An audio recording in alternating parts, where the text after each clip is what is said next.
சிறகடிக்க ஆசை சீரியலோட upcoming episode என்னன்னு பார்க்கலாம். என்னதான் பாட்டி வீட்டுக்கு வந்ததால பிரச்சனைக்கு எல்லாமே ஒரு முற்றுப்புள்ளி கிடைச்சது. அது மட்டும் இல்லாமல் பிரச்சனை எல்லாம் முடிஞ்சு போச்சுன்னு இருந்தாலும் இங்கே மாதம் 50,000 ரூபா பணத்தை அண்ணாமலை கிட்ட மனோஜ் கொடுத்தே ஆகணும் அப்படின்னு பாட்டி சொன்னதால அந்த பணத்துக்கு என்ன செய்யறது அப்படின்னு யோசிக்க ஆரம்பிக்கிறாங்க ரோகிணி. அது மட்டும் இல்லாமல் விஜய் ஆண்டி வேற மொத்த பணத்தையும் உங்க அப்பா கிட்ட கேட்டு வாங்கி கொடு, அப்பதான் முத்து மீனா மாதிரி எல்லாரோட வாயவும் நான் அடைக்க முடியும்.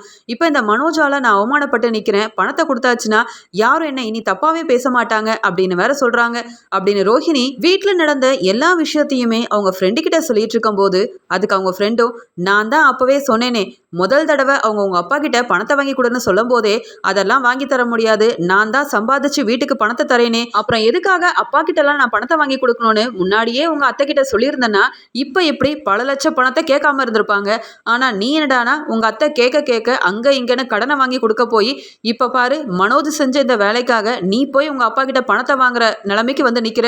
உனக்கு தான் அப்பான்னு மலேசியால யாருமே இல்லையே, அப்புறம் மறுபடியும் இவ்வளவு பணத்துக்கும் எங்க போக போற, மொத்த பணத்தையும் எப்படி ரோஹிணி ஏற்பாடு பண்ண போற அப்படின்னு அவங்க ஃப்ரெண்டு கேட்டுட்டு இருக்காங்க. அதுக்கு ரோஹிணி அதான் வித்யா எனக்கு ஒண்ணுமே புரியல, மனோஜ் என்னவோ ஈஸியா மீனாவோட நகையை கொண்டு போய் அங்க வித்துட்டாரு, அதுக்காகவே பெரிய பிரச்சனை வந்தது, அது ஒரு வழியா சமாளிக்கணும்னு 2 லட்ச ரூபா பணத்தை கொண்டு போய் கொடுத்தேன்.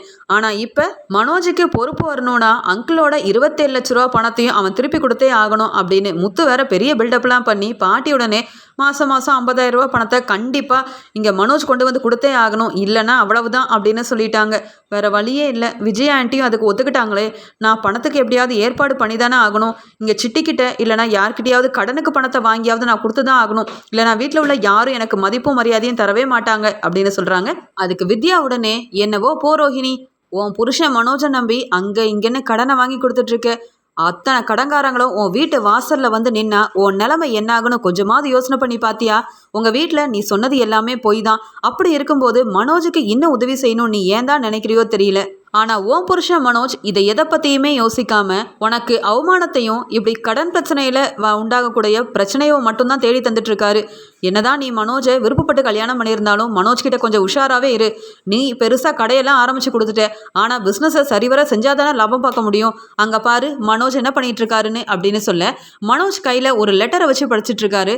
இதை பார்த்த ரோஹிணி என்னது இது, மனோஜ் அங்க கையில ஒரு லெட்டரை வேற வச்சு படிச்சுட்டு இருக்காரு, என்ன ஏதுன்னு தெரியல. இந்த மனோஜுக்கு வேற வேலையே இல்லை, ஒன்று கடைக்கு வந்தா வியாபாரத்தை பார்க்கணும்னு நினைக்காம நல்லா படுத்து தூங்குறாரு, இல்லைனா இப்படி ஓரமா போய் உட்காந்து எதை பத்தியோ யோசனை பண்ணிட்டு இருக்காரு, ஒண்ணுமே புரிய மாட்டேங்குது.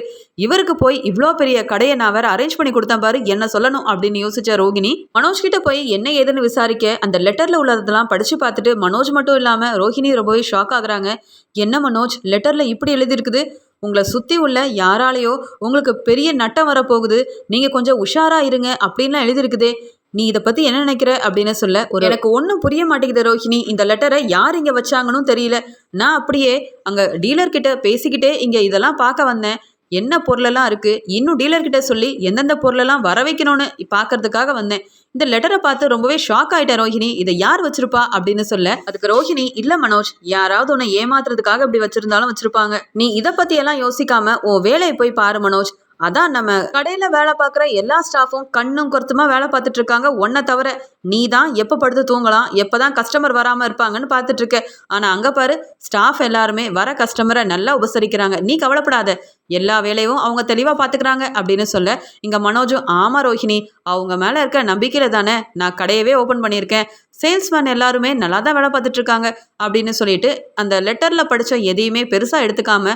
மனோஜ் எப்பயும் போல டீலர்கிட்ட கால் பேசிக்கிட்டே அங்கே போயிடுறாரு. ரோஹிணியும் பார்லருக்கு போயிடுறாங்க. கொஞ்ச நேரம் கழிச்சு இங்கே தன்னுடைய சீட்டில் வந்து உட்காந்த மனோஜ் என்னது நம்ம கடைக்கு ஒரு கஸ்டமர் கூட வரவே இல்லை, நிறைய கஸ்டமர்ஸ் வருவாங்கன்னு எதிர்பார்த்து இவ்வளோ நேரமாக காத்துட்டு இருந்து ஒருத்தருமே வரலையே, இப்படியே போச்சுன்னா மாசம் அப்பாவுக்கு எப்படி 50,000 ரூபா பணத்தை கொடுக்கறது, ஏற்கனவே அம்மா வேற ரோஹிணி கிட்ட மொத்த பணத்தையும் சீக்கிரமா ரெடி பண்ணு உங்க அப்பா கிட்ட கேளுன்னு வேற சொல்லிட்டு போயிருக்காங்க, பேசாம ஜீவாவோட பணத்தை எடுத்து கொடுத்துடலான்னா ரோஹிணி அதெல்லாம் முடியவே முடியாதுன்னு வேற திட்டிட்டு இருக்கா, கடையை ஆரம்பிச்சா லட்சமா சம்பாதிக்கலாம், இங்க வீட்டில் உள்ள எல்லாருக்கிட்டையும் பந்தாவா வாழ்ந்து காட்டலான்னு பார்த்தா ஒரு கஸ்டமர் கூட வரல, எப்படி நான் இந்த பண பிரச்சனையெல்லாம் சமாளிக்க போறேன்னு ஒண்ணுமே தெரியலையே, இனியும் ரோஹிணி கிட்ட பணத்தை எல்லாம் கேட்டா அவளும் கண்டிப்பா எனக்குன்னு உதவி செய்ய முன் வரவே மாட்டா, ஏன்னா வீட்டில் அப்படிப்பட்ட பிரச்சனையெல்லாம் நான் உண்டு பண்ணி வச்சிருக்கேன் அப்படின்னு சொல்லி இங்க மனோஜ் யோசனை பண்ணிக்கிட்டே இருக்கும்போது அப்படியே அசந்து படுத்த தூங்கிடுறாரு. அங்க சாப்பிட்டு எப்படி மனோஜ் பார்க்ல படுத்து ரொம்ப நேரம் தூங்குவாரோ அதே மாதிரி கடையில் என்ன நடக்குது ஏது நடக்குது, ஸ்டாஃப் எல்லாம் ஒழுங்காக தான் வேலை பார்க்குறாங்களா அப்படின்னு நோட் கூட பண்ணாமல்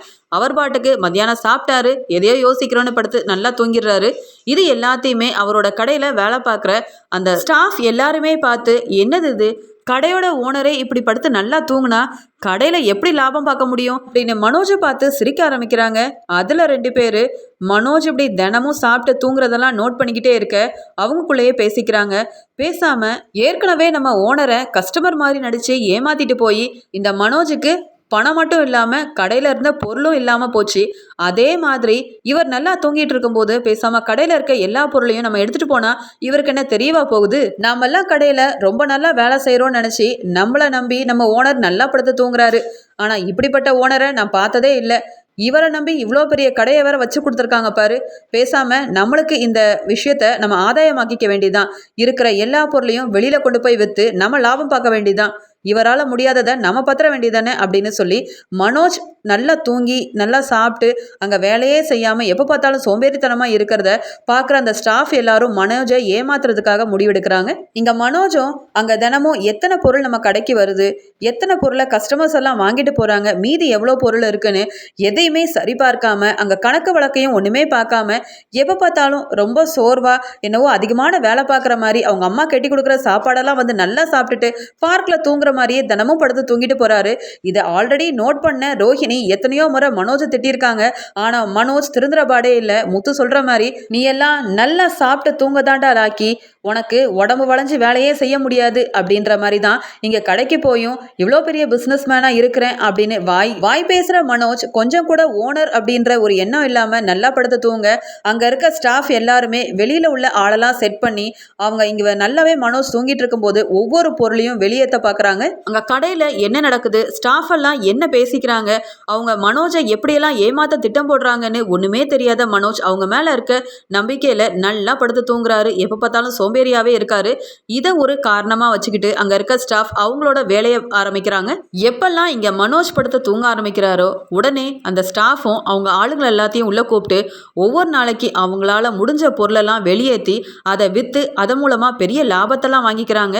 இங்கே அது தெரியாத மனோஜ் ஸ்டாஃப் எல்லாம் நல்லா வேலை பார்க்குறாங்க, நாம் படுத்து தூங்கினாலும் ஒன்றும் கிடையாது, நம்மளுக்கு பதிலாக அவங்க இருக்காங்கல்ல அப்படின்னு சொல்லி ஸ்டாஃப் மேலே ரொம்ப நம்பிக்கையாக இருந்த மனோஜ் எப்பயும் போல் சோம்பேறித்தனத்தால் ஒவ்வொரு பொருளுமே இல்லாமல் இருக்காரு. திடீர்னு கடைக்கு வந்த ரோஹிணி, என்ன மனோஜ் பண்ணிகிட்டு இருக்க, படுத்து தூங்கிட்டு இருக்க, உன்னை நான் வியாபாரத்தை பார்க்க சொல்லி கல்லால் உட்கார வச்சா நீ என்னவோ இப்படி படுத்து கிடக்குறியே, என்னாச்சு உனக்கு, உடம்பு எதுவும் சரியில்லையா அப்படின்னு கேட்க அதுக்கு மனோஜும், இல்லை ரோஹிணி, வேலை பார்த்து உடம்பெல்லாம் ரொம்ப டயர்டாக இருக்குது, என்னால் உட்காந்து வேலை கூட பார்க்க முடியல, அதான் ஸ்டாஃப் எல்லாம் இருக்காங்கல்ல அவங்க பார்த்துப்பாங்க ரோஹிணி, கொஞ்ச நேரம் படுத்து தூங்கிக்கிறேனே அப்படின்னு சொல்கிறாங்க. உடனே ரோஹிணி, என்ன மனோஜ் நீ நைட்டெல்லாம் நல்லா தானே தூங்குற, அப்புறம் கடையிலே வந்து படுத்து தூங்குனா வியாபாரம் எப்படி நடக்கும்? ஓ மேலே இருக்க நம்பிக்கையில் பல லட்சம் ரூபாயை போட்டு இந்த கடையை வேற வச்சுருக்கோம், இங்கே வியாபாரம் நடந்து லாபம் பார்த்தா தானே நாமளும் மேலே மேலே வளர முடியும், ஆனால் நீ செய்கிற செயலெல்லாம் பார்த்தா அப்படி நடக்க வாய்ப்பே இல்லைன்னு தான் தோணுது. சரி விடு, நானே எங்கெங்கே என்ன பொருள் இருக்குன்னு பார்த்துட்டு வரேன். ஆமாம், இன்னைக்கு கஸ்டமர்லாம் வந்தாங்களா, டீலர்ஸ் கிட்டலாம் பேசுனியா, நீ இன்னைக்கு கடைக்கு வந்து என்னதான் வேலை பார்த்த அப்படின்னு கேட்குறாங்க ரோஹிணி. உடனே மனோஜ், அது இல்லை ரோஹிணி, கடைக்கு வந்து நல்லா வியாபாரம் பார்க்கணுன்ற எண்ணத்தில் தான் வந்தேன், ஆனால் கஸ்டமர்னு யாருமே வரலையா, ரொம்ப போர் அடிச்சுது, மீனா செஞ்சு கொடுத்த பூரி கிழங்குன்னு எல்லாத்தையும் சாப்பிட்டேன், அப்படியே எனக்கு அசந்து தூக்கமும் வந்துருச்சு ரோஹிணி, அதனால தான் அப்படியே கொஞ்ச நேரம் படுப்போமேன்னு படுத்தேன், அப்படியே ரொம்ப நேரம் தூங்கிட்டேன் போல. ஆனாலும் கவலைப்படாத ரோஹிணி, நம்மக்கிட்ட வேலை பார்க்குற ஸ்டாஃப் எல்லாருமே நான் சொல்கிற வேலையெல்லாம் நல்லா சூப்பராக செய்கிறாங்க, அவங்க மேலே இருக்க நம்பிக்கையில் நான் கடைக்கு வரவே இல்லைனாலும் பரவாயில்ல, கடையில் இருக்க பொருள் எல்லாத்தையும் பத்திரமா பாதுகாக்கிறது மட்டும் இல்லாமல் வரக்கூடிய கஸ்டமரையும் நல்லாவே பார்த்துக்கிறாங்க ரோஹிணி, நீ கவலைப்படாத, வியாபாரம் கண்டிப்பாக நடக்கும், நானும் ஒரு நாள் இல்லைனா ஒரு நாள் லாபம் எடுத்து உனக்கு காட்ட தான் போகிறேன் அப்படின்னு சொல்லிட்டு இருக்காரு. உடனே ரோஹிணி, அதெல்லாம் இருக்கட்டும், ஆனாலும் இப்படி கடையில் படுத்து தூங்குறதெல்லாம் பெரிய தப்பு, உன்னை பார்க்கும்போது எனக்கு தான் அசிங்கமாக இருக்குது, ஏற்கனவே வீட்டில் எல்லாரும் முன்னாடி அவமானப்பட்டதெல்லாம் போதாதா, எப்படியாவது வியாபாரத்தை முன்னேற்ற பாதையில் போகணும், நீயும் நல்லா சம்பாதிக்கணும் நான் ஆசைப்படுறேன், ஆனால் நீ அதை பற்றி கவலைப்படுற மாதிரியே இல்லையே, ஒன்று பார்க்கில் படுத்து தூங்குற, இல்லைனா புதுசாக ஆரம்பித்து கொடுத்தா கடையில் படுத்து தூங்குற, ஆக மொத்தத்தில் நீ திருந்த போகிறதே இல்லை மனோஜ், பேசாமல் ஒன்றை இங்கே உட்கார வச்சதுக்கு நானே இந்த கடையோட ஓனர் ஆயிருக்கலாம் போல. கடையை பற்றி நான் யோசிக்கிற அளவு கூட நீ கொஞ்சம் கூட யோசிக்கவே மாட்டேங்கிறியே அப்படின்னு சொல்லி இங்கே மனோஜை நல்லா திட்டிட்டு அங்கே இருக்கிற நோட்டெல்லாம் எடுத்துகிட்டு போயிட்டு என்னென்ன பொருளெல்லாம் இருக்குது, இன்னும் என்னென்ன பொருளெல்லாம் நம்ம கடைக்காக வாங்கணும்னு நான் பார்த்துட்டு வரேன் அப்படின்னு சொல்லிட்டு போகிறாங்க ரோகிணி. அங்கே என்னென்ன பொருளெல்லாம் இருக்குன்னு ரோஹிணி எண்ணி, ஆமாம் இன்னைக்கு வியாபாரமே நடக்கல, இங்கே 2 ஃப்ரிட்ஜ் கம்மியாக இருக்குது, ஏசியில் 4 ஏசி கம்மியாக இருக்கே, கஸ்டமர்ஸ் யாரும் வரலன்னு தானே மனோஜ் சொன்னார், அப்புறம் பொருளெல்லாம் எங்கே போச்சு, ஒன்றுமே புரிய மாட்டேங்குது. மனோஜ் இங்கே வேலை பார்க்குறதும் சரியில்லை, ஸ்டாஃபை நம்பி மனோஜ் இப்படி தூங்குறதும் சரியில்லை அப்படின்னு இங்கே பார்த்துட்டே இருக்காங்க. அங்கே நிறையா பொருள் கம்மியாகவே இருக்குது, ஆனால் கஸ்டமர்ஸ் யாரும் வரலன்னு மனோஜ் சொன்னதால் உடனே ரோஹிணி ரொம்பவே ஷாக் ஆனது மட்டும் இல்லாமல் இந்த விஷயத்த மனோஜ்கிட்டையும் சொல்கிறாங்க.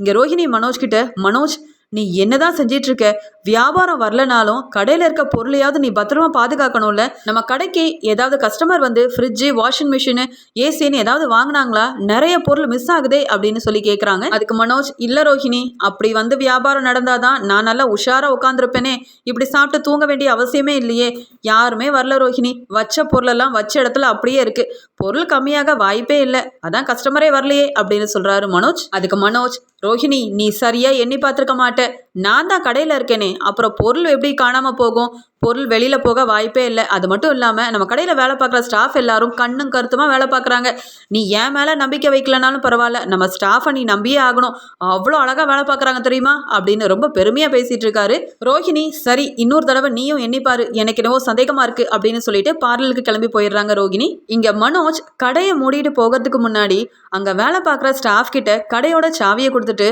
நாளைக்கு நான் கடைக்கு வர லேட் ஆகும், நீங்களே திறந்து வியாபாரத்தை ஆரம்பிங்க, பொருளையும் பார்த்துக்கணும், வர கஸ்டமரையும் நீங்கள் நல்லபடியாக கவனிக்கணும், புரியுதா அப்படின்னு சொல்ல, மனோஜ் கிட்ட இருந்து சாவியை வாங்கின அந்த ஸ்டாஃபும் நல்லதான் போச்சு, நாம் நினச்சது கண்டிப்பாக நடக்க போகுது, ஒவ்வொரு நாளைக்கும் 2-3 பொருள் எடுத்துகிட்டு இருந்தோம், இன்னைக்கு ஓனர் ரொம்ப லேட்டாக வரதால பெரிய வண்டி வர வச்சு இருக்கிற பொருளெல்லாம் ஏற்றி நாமளே கொண்டு போய் வித்துற வேண்டிதான் அப்படின்னு நினச்சி ஒரு திட்டம் போடுறாங்க. இங்கே வீட்டுக்கு போன மனோஜ் முத்து சாப்பிட்டுட்டு இருக்காரு. அங்கே போயிட்டு, டே முத்து, நீ என்ன வெறும் டிரைவராக தானே வேலை பார்க்குற, அது என்ன கரெக்ட் டைமுக்கு உட்காந்து சாப்பிட்டே ஆகணுமா, நான் பெரிய பிஸ்னஸ் மேன்டா, முதல்ல தள்ளி உட்காரு, அம்மா எனக்கு சாப்பாடு வைக்க சொல்லுங்கள், நான் நின்று வியாபாரம் பார்த்ததுல எனக்கு காலெல்லாம் வலிக்குது, நான் சீக்கிரமாக போய் படுத்து தூக்கணும் அப்படின்னு சொல்கிறாரு. இப்படி மனோஜ் சொன்னதை கேட்டு விஜயா ரொம்ப சந்தோஷப்படுறாங்க. பரவாயில்லையே, மனோஜும் கடையில் நல்லா வியாபாரம் பார்க்க ஆரம்பிச்சிட்டான் போல், அதனால தான் இவ்வளோ டயர்டாக வந்திருக்கான், என் பையனுக்கு நல்ல சாப்பாடெல்லாம் கொடுத்து நல்ல தெம்பாக வச்சுக்கணும், அப்போ தான் அவன் லாபம்லாம் பார்த்து நம்மளையும் நல்லா பார்த்துப்பான் அப்படின்னு நினைக்கிறாங்க. இங்கே மீனா சாப்பாடெல்லாம் கொண்டு வந்து வைக்க, என்ன மீனா இன்னைக்காவது நல்லா சமைச்சு தர வேண்டியதானே, நீங்கள் தினமும் முத்துவுக்கு பிடிச்ச சமையலே சமைச்சிட்டு இருக்கீங்க, நாங்கள் வெளியில் போய் கஷ்டப்பட்டு வேலை பார்க்குறவங்க, எங்களுக்கு பிடிச்ச மாதிரி சமைக்கக்கூடாதா அப்படின்னு கேட்குறாரு மனோஜ். அதுக்கு முத்து, டே மனோஜ் தேவையில்லாமல் வாய் பேசாத, ஒழுங்கா அப்பாவுக்கு தர வேண்டிய பணத்தையும் மீனா நகைக்கு தர வேண்டிய பணத்தையும் கொடுத்துட்டு அப்புறமா நீ பேசு, அது வரைக்கும் கொடுக்கறத சாப்பிட்டுட்டு அமைதியாக போய் படு, இல்லை என் கைவரிசையை காட்ட வேண்டியதாக போயிடும் அப்படின்னு சொல்கிறாரு. உடனே மனோஜ், நாம் எது பேச வந்தாலும் முத்து உடனே பண விஷயத்த சொல்லி என்னை லாக் பண்ணிடுறானே, மேற்கொண்டு என்னால் எதுவுமே பேச முடியாமல் போயிடுதே, பேசாமல் போய் படுத்து சீக்கிரமாக தூங்க வேண்டியதுதான், அதான் ஏற்கனவே சாவியை நம்ம ஸ்டாஃப் கிட்டே கொடுத்துட்டு வந்துட்டோம்ல, நம்ம சீக்கிரமாக போக வேண்டிய அவசியம் இல்லை, நல்லா படுத்து தூங்கிட்டு கடைக்கு லேட்டாகவே போகலாம், ஸ்டாஃபே கடையெல்லாம் ஓப்பன் பண்ணி வியாபாரத்தையும் ஆரம்பிச்சிடுவாங்க, கஸ்டமரே வராத என் கடைக்கு நான் மட்டும் சீக்கிரமாக போய் என்னதான் பண்ணுறது, கடையில் போய் தூங்குறத பேசாமல் வீட்டில் படுத்து தூங்க வேண்டியதான் அப்படின்னு நினச்ச மனோஜ் நைட்டு சீக்கிரமாக படுத்தும், காலையில் சீக்கிரமாக எந்திரிக்காமல் நல்லா படுத்து தூங்குறாரு. ரோஹிணி எழுப்பி பார்க்குறாங்க, ஆனால் மனோஜ் எந்திரிக்கிற மாதிரியே தெரியல. உடனே ரோஹிணி கோவமாக போய் விஜயா கிட்ட இந்த விஷயத்த சொல்கிறாங்க. இதை கேட்ட விஜயா, என்ன ரோஹிணி சொல்கிற, அவன் இவ்வளோ நேரம் படுத்து தூங்கிட்டு இருக்கானா, மணி 12 போகுதே, நீ வேற பார்லருக்கு போகாமல் அவனுக்காக வெயிட் பண்ணிட்டு இருக்கியா, இந்த மனோஜுக்கு வர வர பொறுப்பே இல்லாமல் போச்சு, இவ்வளோ சோம்பேறித்தனமாக இருந்தால் எப்படி தான் கடன் பிரச்சனையெல்லாம் சமாளிக்க போகிறான்னு தெரியலையே அப்படின்னு சொல்லிட்டு இங்கே வீட்டில் இருக்க அண்ணாமலை, விஜயான்னு எல்லாருமே போயிட்டு மனோஜை, டேய் சீக்கிரம் எந்திரிடா, உன்னால் வீட்டில் பிரச்சனை வந்தது பத்தாதான் இவ்வளோ நேரம் தூங்குறியே, மாதம் உங்கள் அப்பாவுக்கு வேற நீ 50,000 ரூபா பணம் கொடுக்கணும், கடைக்கு போகாமல் வீட்டில் படுத்து தூங்குனா எப்படியா பணம் கிடைக்கும், ரோஹிணியால் மட்டும் எவ்வளோதான் உனக்கு உதவி செய்ய முடியும், முதல்ல எந்திரிடா மனோஜ் அப்படின்னு சொல்லி விஜயா கத்துறாங்க. அங்கே எந்திரிச்ச மனோஜ், அம்மா எனக்கு ரொம்ப தூக்கம் வருது, நான் கடைச்சாவியை ஸ்டாஃப் கிட்டே கொடுத்துட்டு வந்துட்டேன், அவங்க கடையை ஓப்பன் பண்ணி வியாபாரம் பார்க்க ஆரம்பிச்சிருப்பாங்க, நான் லேட்டாக போனாலும் எந்த ஒரு பிரச்சனையும் இல்லை, என்னை தூங்க விடுங்க அப்படின்னு சொல்கிறாரு. உடனே ரோஹிணி, என்ன மனோஜ் சொல்கிற, அங்கே கடைச்சாவியே ஸ்டாஃப் கிட்டேயே கொடுத்துட்டு வந்தியா? யாரை கேட்டு கொடுத்த நீ? என்கிட்டயாவது சொல்லியிருக்கலாம்ல இந்த விஷயத்த. நானாவது முன்னாடியே போய் கடையை திறந்து அங்கே வர கஸ்டமர்லாம் நல்லபடியாக கவனிச்சிருப்பேனே. உன்னை நம்பி கடையெல்லாம் ஓப்பன் பண்ணி கொடுத்துருக்கேன். ஏன் மனோஜ் இப்படி பண்ணுற? வீட்டில் வேற பணம் கொடுக்கணும், வெளியில் வேற நிறைய பண பிரச்சனை இருக்குது. இதை பற்றிலாம் நீ யோசிக்கவே மாட்டியா? எப்பயுமே சாப்பிடணும், நல்லா தூங்கணும்னு மட்டும்தான் பாப்பியா? உன்னை போய் கல்யாணம் பண்ணிட்டு வந்தேன் பாரு, உன்னால நான் தான் அவமானப்பட்டு நிற்கிறேன் அப்படின்னு சொல்லி கண் கலங்கி போய் நிற்கிறாங்க ரோகிணி. இங்கே அண்ணாமலை மனோஜை பார்த்து, நீ கடைக்கு போகாத, நான் ஏன்னு கேட்க போகிறதில்ல. ஏன்னா நீயும் உங்கள் அம்மாவும் என் சொல் பேச்சை கேட்குறதாவே இல்லையே. ஆனால் மாதம் 50,000 ரூபா பணம் மட்டும் என் கைக்கு வந்து சேரலை, அப்புறம் நான் பேசுவேன். நீங்கள் யாரும் எனக்கு முன்னாடி நின்று கேட்கக்கூட முடியாது. அந்த மாதிரி நான் பேச வேண்டியதாக போயிடும். ஒழுங்கா எந்திரிச்சு கடைக்கு போயிரு அப்படின்னு சொல்கிறாரு. இங்கே அண்ணாமலை திட்ட ஆரம்பித்த உடனே மனோஜுக்கு வேற வழியே இல்லை. பேசாமல் கடைக்காவது போய் தூங்கலாம், வீட்டில் இருந்தால் எல்லாரும் எழுப்பி விட்டுறாங்க, தூங்கவும் விட மாட்டேங்கிறாங்க அப்படின்னு நினச்ச மனோஜ், இரு ரோகிணி, நான் கிளம்பிட்டு வரேன், 2 பேரும் சேர்ந்தே கடைக்கு போகலாம் அப்படின்னு சொல்லிட்டு கிளம்புறாங்க. போகிற வழியெல்லாம் ரோஹிணி, இப்படி இருக்காத மனோஜ், தயவு செஞ்சு கொஞ்சம் பொறுப்பாக நடந்துக்க. உன் தம்பியும் மற்ற யாருமே உன்னை மதிக்க மாட்டேங்கிறாங்கன்னா அதுக்கு காரணம் நீ இப்படி சோம்பேறித்தனமாக இருக்கிறதால தான். அதனால் கடைக்கு போய் கொஞ்சமாவது தூங்காமல் பொறுப்பாக நடந்துக்கோ அப்படின்னு சொல்லிட்டு அங்கே போகிறாங்க. ஆனால் போனதுக்கப்புறமா தான் தெரியுது கடை வெறுமையாக இருக்குது. பொருள் எல்லாமே அங்கே ஸ்டாஃப் மூலமாக ஒரு பெரிய வண்டியில் ஏற்றி அனுப்பப்பட்டதால் அங்கே கடையில் ஒரு பொருளும் இல்லாமல் வெறும் காலியாக இருக்கிறத பார்த்து மனோஜ் மட்டும் இல்லாமல் ரோஹிணியும் பேரதிர்ச்சி அடைகிறாங்க. என்ன மனோஜ் இது நம்ம கடை தானா? பொருள்னு எதுவுமே இல்லையே, கடையில் ஸ்டாஃபும் இல்லையே மனோஜ் அப்படின்னு சொல்லி ஆச்சரியமாக கேட்குறாங்க ரோஹிணி. இங்கே மனோஜ் கடைக்குள்ளே எல்லா இடத்துலையும் போய் பார்க்க வாங்கி வச்ச fridge, washing machine, AC, grinder, mixie, மற்ற பொருள்னு எதுவுமே இல்லை. எல்லாத்தையும் மொத்தமாக எடுத்துகிட்டு போய் விற்று அங்கே வேலை பார்த்த ஸ்டாஃபே எல்லா காசையும் பிரித்து எடுத்துக்கிறாங்க. இது தெரியாத மனோஜ், இப்படி ஆயிடுச்சே ரோஹிணி, உன்கிட்ட வேற பணத்தெல்லாம் வாங்கி நான் பெரிய கடையை ஆரம்பித்து நல்ல லாபம் பார்க்கலான்னு நினச்சேன், இப்போ ஒன்றும் இல்லாமல் போச்சே. இப்படி ஆயிடுச்சே ரோஹிணி, உன்கிட்ட பணத்தெல்லாம் வாங்கி கடையை பெருசாக ஆரம்பித்து நான் எப்படியாவது உன்னை கண்கலங்காமல் வச்சு பார்த்துக்கலான்னு பார்த்தேன். என் ஸ்டாஃப் மூலமாகவே என் பொருள் இல்லாமல் என் பணம் இல்லாமல் எல்லாமே போயிடுச்சே ரோஹிணி, இப்போ என்ன பண்ணனே தெரியலையே. இந்த வெறும் கடையை வச்சு நான் என்ன பண்ண போகிறேன் ரோஹிணி அப்படின்னு அழுகிறாரு. அதுக்கு ரோஹிணி, அதான் எல்லாம் போச்சுல மனோஜ், இப்போ என்ன செய்ய முடியும்? உன் சோம்பேறித்தனத்தால தான் இப்போ நீ நடு ரோட்டில் வந்து நிற்கிற, வேற வழியே இல்லை. பேசாமல் இந்த கடையை இழுத்து மூடிட்டு வா வீட்டுக்கு போகலாம் அப்படின்னு சொல்லி கோவமாக கூப்பிடுறாங்க. இங்கே மனோஜ் ரோஹிணி கிட்ட அழுதுகிட்டே, வா ரோஹிணி, பேசாமல் போலீஸில் போய் கம்ப்ளைண்ட் பண்ணிடலாம் அப்படின்னு சொல்ல, ஏற்கனவே கஸ்டமராக வந்து ஏமாற்றி உன்கிட்ட பொருள் பணம்னு வாங்கிட்டு போனதே உனக்கு இன்னும் கிடைக்கல, அங்கே போய் கம்ப்ளைண்ட் பண்ணால் மட்டும் அவ்வளோ பொருளும் கிடச்சிருவா போகுது மனோஜ். இது எல்லாமே உன்னோட சோம்பேறித்தனத்துக்கு உனக்கு கிடைச்ச பெரிய பரிசு தான். உனக்கு இதுவும் வேணும் இன்னமும் வேணும், முதல்ல வீட்டுக்கு வா. அங்கிள் கிட்ட இந்த விஷயத்த சொன்னதுக்கு அப்புறமா அவங்க ஒரு முடிவெடுக்கட்டும். கடையை புதுசாக ஆரம்பிச்சிருக்க, தூங்காத, நல்ல வியாபாரம் பாரு, சுறுசுறுப்பாக இருன்னு எத்தனை முறை சொன்னேன். இப்போ கடையும் இல்லை, வியாபாரமும் இல்லை, வீட்டில் படுத்து நல்லா தூங்கு. உன் தம்பி முத்து இருக்கான்ல, அவன் பேசுகிற பேச்சுக்கெல்லாம் நல்லா தலையாட்டிக்கிட்டு நல்லா அவன்கிட்ட வாங்கி கட்டிட்டு மனோஜ். மறுபடியும் வீட்டுக்கு போன மனோஜ் அழுதுகிட்டே வரதை பார்த்த விஜயா, டே மனோஜ், இப்போ தானடா நீயும் ரோஹிணியும் கடைக்கு போனீங்க, போன வேகத்தில் வீட்டில் வந்து நிற்கிறீங்க, என்னாச்சு அப்படின்னு கேட்குறாங்க. அதுக்கு ரோஹிணி அங்கே கடையில் நடந்த எல்லா விஷயத்தையுமே சொல்லி, இது எல்லாத்துக்குமே காரணம் வேற யாரும் இல்லை ஆண்டி, உங்கள் பையன் மனோஜ் மட்டும்தான். இவ்வளோ பணத்தையும் போட்டு கடையெல்லாம் ஆரம்பிச்சு கொடுத்தேன்ல, என்ன சொல்லணும், உங்களையும் நான் நம்பியிருக்க கூடாது, உங்கள் பையனையும் நான் நம்பியிருக்க கூடாது, அதனால தான் இந்த நிலமையில வந்து நிற்கிறேன் அப்படின்னு எல்லா விஷயத்தையும் சொன்னேன். ரோஹிணி ரொம்ப கோவமாக மனோஜை திட்டிகிட்டு இருக்க. வீட்டில் உள்ள எல்லாரும் இப்படி ஆயிடுச்சே அப்படின்னு கேள்விப்பட்டு ரொம்பவே அதிர்ச்சி அடைகிறாங்க. இங்கே அண்ணாமலை, டே மனோஜ், என்னடா இப்படி பண்ணிட்டு உடனே நம்பி பெருசாக கடையெல்லாம் ஆரம்பிச்சு கொடுத்ததுக்கு இப்படி சோம்பேறித்தனமாக இருந்து ஒன்றுமே இல்லாமல் வந்து நிற்கிறியேடா, நீ எல்லாம் திருந்தவே மாட்டியா அப்படின்னு சொல்லி கை ஓங்குறாரு அண்ணாமலை. எப்பயுமே எல்லார்கிட்டையும் ஏமாந்து போகிற மனோஜ் இப்போ தன்னுடைய சோம்பேறித்தனத்தாலையும் பணத்தையும் ஏமாந்து கடையில் இருந்த பொருளையும் ஏமாந்து என்ன செய்யன்னு தெரியாமல் அழுதுட்டு நிற்கிறாரு மனோஜ்.